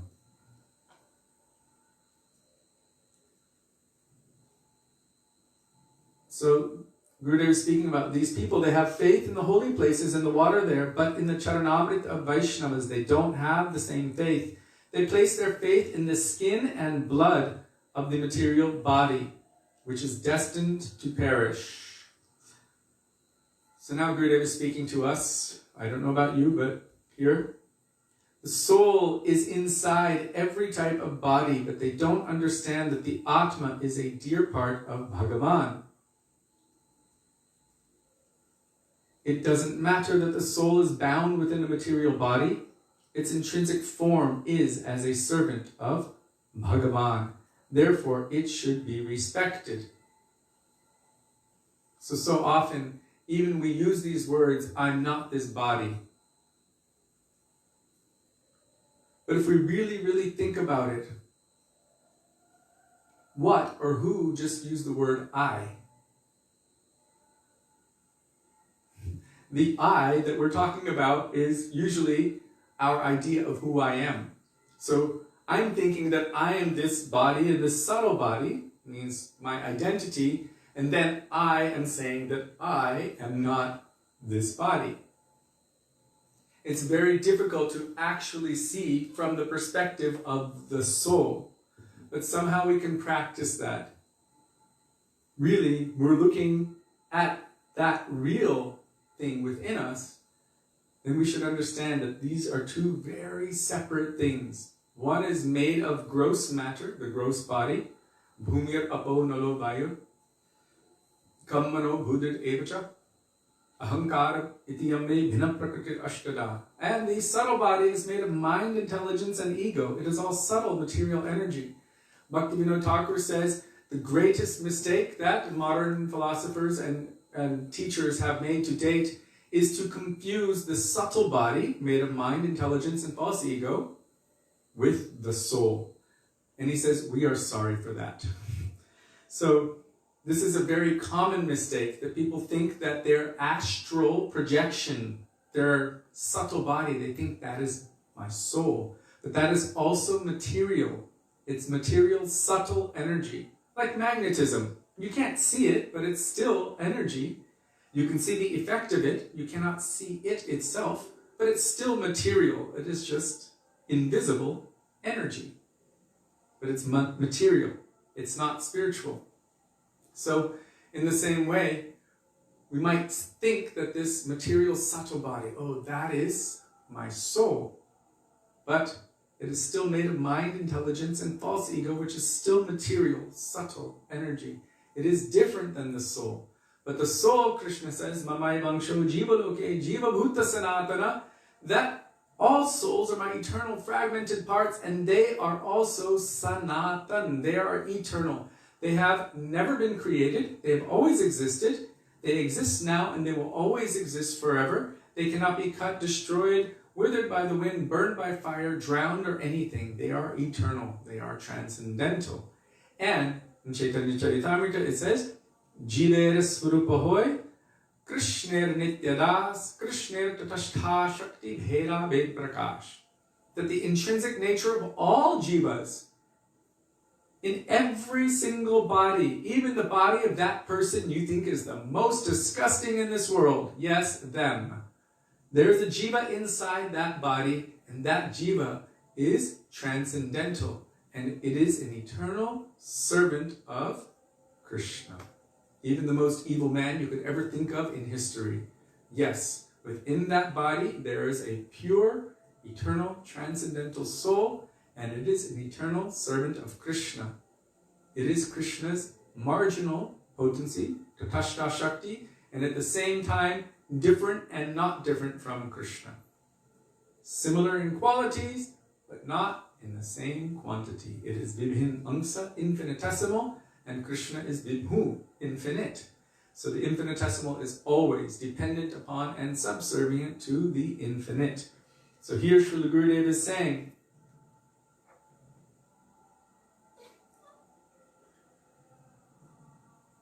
Jiva Pavan Prabhu, is it I the soul or I the body? I'm just joking. How does one not ever say the I word? We kind of have to. It's the nature of the workings of this world and the way we communicate. Due to association with pure devotees and our senses being engaged in the service of Krishna, over time, then everything becomes purified. And instead of thinking with the mundane mind and mundane intelligence, we will actually begin thinking with the soul. And there you will see who thinks on the soul level. The pure devotees of Krishna. They're serving with everything. Everything outside is only acting in the function of the soul. What the soul is doing, everything else is working in that way. So when they are serving, when they're saying I, there is a transcendental ego. And that transcendental ego is, I am an eternal servant of Krishna, the soul. And that soul, when it is doing the thinking, now I, this material mind and consciousness, is talking about this soul from it, as it, that other thing within this body, which is the real essence, what is giving power and potency, and that part which is made of love for Krishna, that is its nature. So how do we avoid saying it? It's very, very difficult. So we can just constantly remind ourselves, and through practice over time under the guidance of Sri Guru, gradually, instead of being on the mental platform of I, we will be on the soul or spiritual platform of I. Spiritual does not mean subtle body. Some people think it is. Oh, it's the spirits, like ghosts. But when we say spirit or spirit soul, we mean that thing which actually gives life, which is the life, and which is meant for loving service of Krishna. La Familia. So, I was just reading a comment there, sorry. The soul is inside every type of body, but they don't understand that the Atma is a dear part of Bhagavan. It doesn't matter that the soul is bound within a material body. Its intrinsic form is as a servant of Bhagavan. Therefore, it should be respected. Respect is given on different levels, so we should give appropriate respect to all others. What are these levels? It manifests externally in the forms of devotees. According to Kanishta, Madhyam, and Uttam, Rupa Goswami says, Krishneti yasya giritam manasadriyeta dikshashtichet pranatibhishta bhajantamisham shrushrushaya vajanavigyamananyamanya nindadi shunyam hridamipsita sangalabhya. He's telling us how one should honor Vaishnavas according to their respective levels. According to Kanishta, Madhyam, and Uttam. Kanishta, one should honor. It is said, who even once chants the holy name, then you honor within your mind. Manasadriyeta, who has received Diksha, and who is following the process of Bhajana Kriya and Anartha-Nivriti, who is doing the activities of bhakti under the guidance of Sri Guru, whose focus is on Krishna, who is endeavoring to serve Krishna. This is technically considered Madhyam. Now, most of us can look at our own selves and determine whether, just because we received Diksha, we're actually Madhyam. When I deeply look at myself, I think, wow, I have a long way to go to become a Kanishta. I am pre-Kanishta. When someone said to Srila Bhakti Pramod Puri Maharaj, after viewing you for some time, I have realized that you are Kanishta Vaisnava. Of course, our Gurudev said he's perfect, he's transcendental, so more than Uttam, he's eternal associate of Krishna. Yet, his humility was such when this person said to him, I see that you are Kanishta. He threw his arms in the air and said, Hari Bol! I never thought that in this lifetime I would be accepted within the family of Vaishnavas, right? Kanishta Vaishnava. So he took it as a great blessing that this day is so auspicious. This was out of his humility. But out of our reality, we can look and see how much have we evolved in the loving service of Krishna. Have I even attained it to the state of Kanishta Vaishnava yet? If we look deeply inside, we can see, oh, I have so long to go. And interestingly enough, maybe for us it's a reality, but for that transcendental person, they're also feeling this deep humility. I believe Sudevi posted a quote from Srila Gurudev on this subject recently. This mood, what a real devotee, a pure Vaishnava would feel as they're progressing in their bhakti, or as they are absorbed in serving Krishna. The humility in their heart would make them feel so lowly. This is the nature of real bhakti. Humility is synonymous with devotion. So to the extent that one is actually truly serving Krishna, to that extent they will feel the depths of humility and feel themselves unqualified. So let me just finish this point here.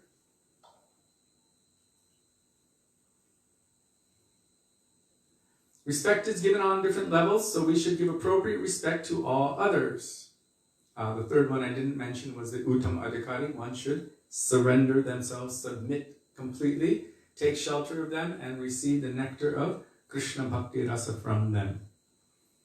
What is the position of he who does not give appropriate respect to all others? Saeva Gokhara. Srimad Bhagavatam 10:84-13. Go means animal, and Khara means donkey. Don't take it that here go means cow. The cow is a very pure thing. It means such a person is no better than an animal, and the most foolish of the animals is the donkey. That sounds a bit speciesist, but our Guru Varga, Guru Parampara have utilized the donkey as the symbol of foolishness, as manifest in the form of Dhenukasur. He's the embodiment of ignorance. Why? He came and he tried to kill Baladev Prabhu, to remove Guru first. And also he was serving King Kamsa. And so he wanted to stop Krishna, who is the ultimate enjoyer, from enjoying. This is a symbol of foolishness. So this donkey Dhenukasur came, and Krishna and Balaram dispatched of all of them. In other words, they all lost their lives. But why do they say donkey is foolish? If you've ever seen it on National Geographic, I have. Our Guru Varga have told this many, many times. When donkeys are trying to get the attention of the female, first the two males have a bitter fight, biting each other, kicking each other until they are exhausted and bloody and completely beaten up. And then the one who wins basically sends the other one off limping, and he's already exhausted, completely finished. And then he goes to try to take advantage of that poor female who doesn't want anything to do with him. So what does she do? He comes behind her and she kicks him in the face again and again and again, so many times, kicking him in the face, and he's still running after her to try to enjoy for a moment.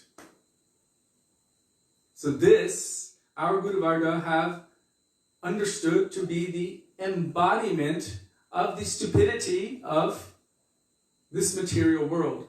That we keep striving for enjoyment in Maya, but what do we get as a result? One little bit of pleasure, but so much kicking. So much kicking. Most of us have experienced all of the kicks of this material world in so many different ways.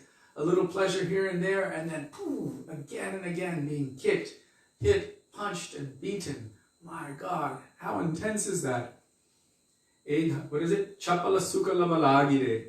For just a flickering amount of happiness, we're willing to be kicked again and again and again. So, our Guru Varga have compared all of those who are trying to enjoy in this material world like that to a foolish donkey or ass. Saeva go karaha. Not cow, no better than an animal. And the most foolish of the animals is the donkey. So, Gopkumar is asking Narad, Prabhu, why has this been stated in the scriptures? Please explain this. Some of the deity worshippers have been referred to like this, but you said that those who perform archan are the most fortunate. How can this be reconciled? So, now we've got something which is seeming opposite. Those who perform archan are the most fortunate. Those who perform archan with this particular kind of vision are no better than a donkey. So how do you reconcile this? And these are the kind of questions that one should ask their Gurudev. Tadvihi pranipatena. Okay, I trust you. I am surrendering unto you, O Gurudev. But now I have some questions. Some doubt has arrived in my heart. I see this and I see this. How do I reconcile this? This is known as pariprashna, or relevant inquiry. Tadvihi pranipatena pariprashnena. And then when Gurudev gives us the reconciliation, when it is satisfactory to our heart, then we follow the instructions of Guru. This is called sevaya. Also to serve them, but really to do that thing which is the most pleasing to them. To receive what they're giving us, to understand it, to process it, and then to move forward accordingly. And by this, we will be able to receive and understand that transcendental knowledge. So Gopkumar is asking relevant questions and asking for reconciliation. An ordinary person cannot reconcile it. And even a lower level Madhyam Adhikari devotee cannot reconcile it. Intermediate or higher level Madhyam Adhikari, who is conversant with scripture and who has attained the mercy of the spiritual master, can grasp all of this. So what are the qualifications? Tasmad gurum prapadyeta jigyasu shre utamam shabde parecha nishnatam brahmanyupasamashrayam. One, they must be well versed in all scriptures. And also they must be able to remove all of your doubts through the medium of scripture. But more importantly than this, brahmanyupasamashrayam, they must be completely absorbed, surrendered to, and dedicated by mind, body, words, heart, bhav, everything, to the lotus feet of Parabrahma, Shri Krishna. This is called Krishnaika Sharana. By this, then they will be able to reveal all transcendental knowledge into your heart. So I'm jumping back to the other verse. Upadekshanti te jnanam jnaninas tattva darshinaha. Because they are knowers of, seers of, and engaged in their practical relationship with the truth, who is none other than Brajendra Nandan Shyamasundar Krishna of Vrindavan, Advait Gyan Tattva, the supreme non-dual absolute truth. Braje Brajendra Nandan is none other than Vrindavan's Krishna, the son of Nanda Maharaj. This is the embodiment of the supreme absolute truth. That is Krishna in Vrindavan. So that person who is a real Tattvadarshi, they can awaken that knowledge in you because they themselves have it. So Srila Gurudev here is saying an ordinary person cannot reconcile it, and even a lower level Madhyam Adhikari, devotee, cannot reconcile it. Only an intermediate or higher level Madhyam Adhikari who is conversant with the scriptures and who has attained the mercy of the spiritual master can grasp all of it. And because Narad is the original founder of the path of puja, and also the foremost preacher of that path, who could possibly know this science better than him? So at this moment I'm thinking, I'm remembering what Gurudev would say, only someone who has something can give that thing to you. So who has realized, who has true experience, who has walked that path, who understands and practically knows all of these truths can actually remove your doubts and awaken that truth in your heart. So what are we, what are we doing speaking on these subject matters? I can only say that my function is to follow the order of my Gurudev.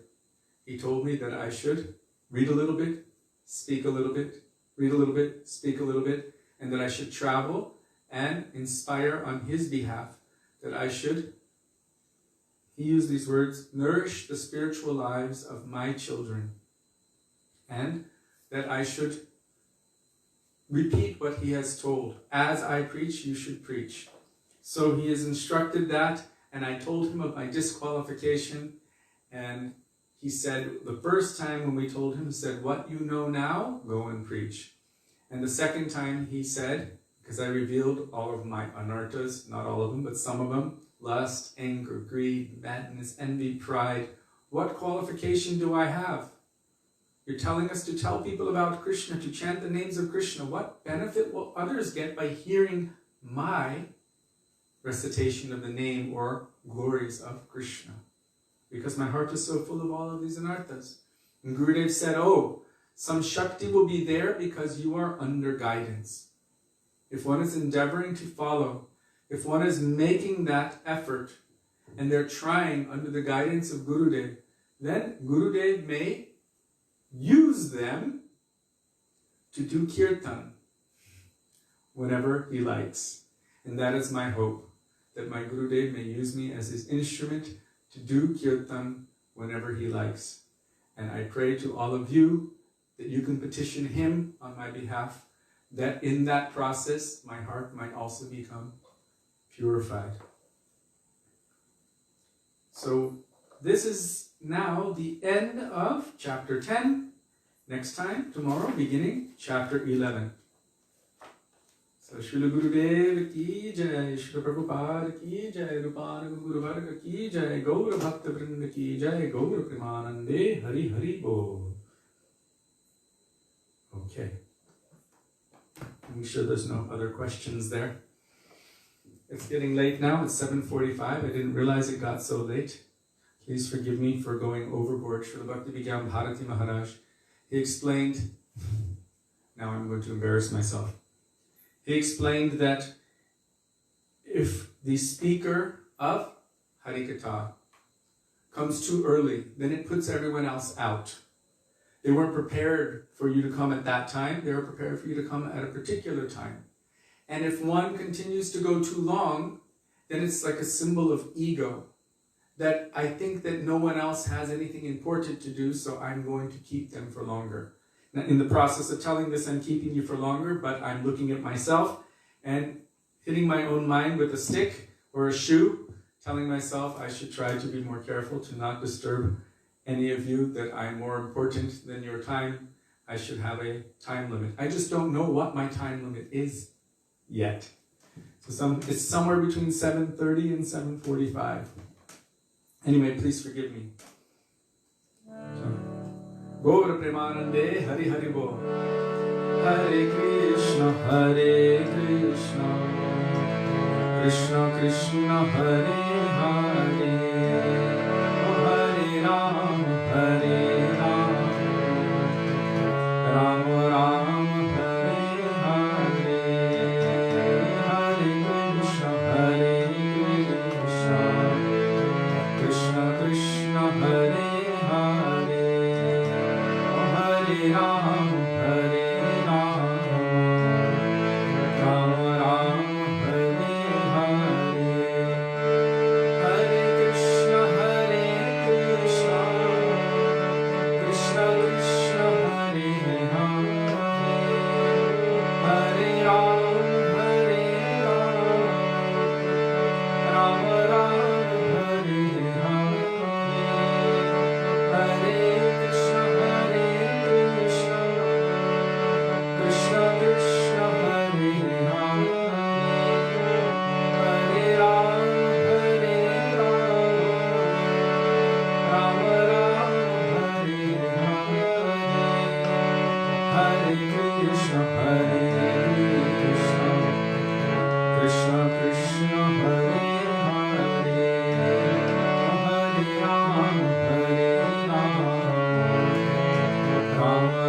Maharaja ki jai, Hari Naam Sankirtan ki jai, Hare Krishna Mahamantra ki jai, Gaur Bhaktavedanta ki jai, Nitaya Gaur Premanande Hari Hari. Shri Sudevi.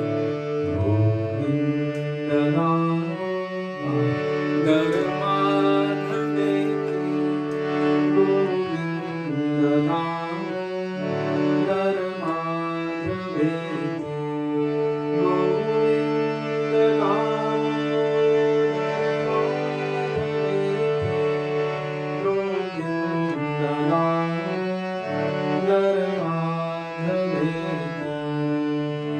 Govinda Nama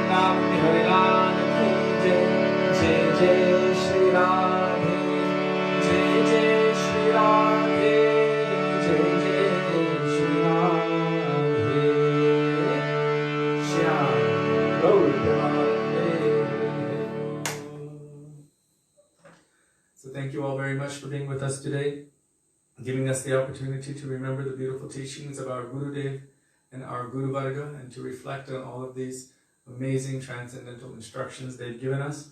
And also, we are indebted to you for engaging us in our Guru Seva, which is our life and soul.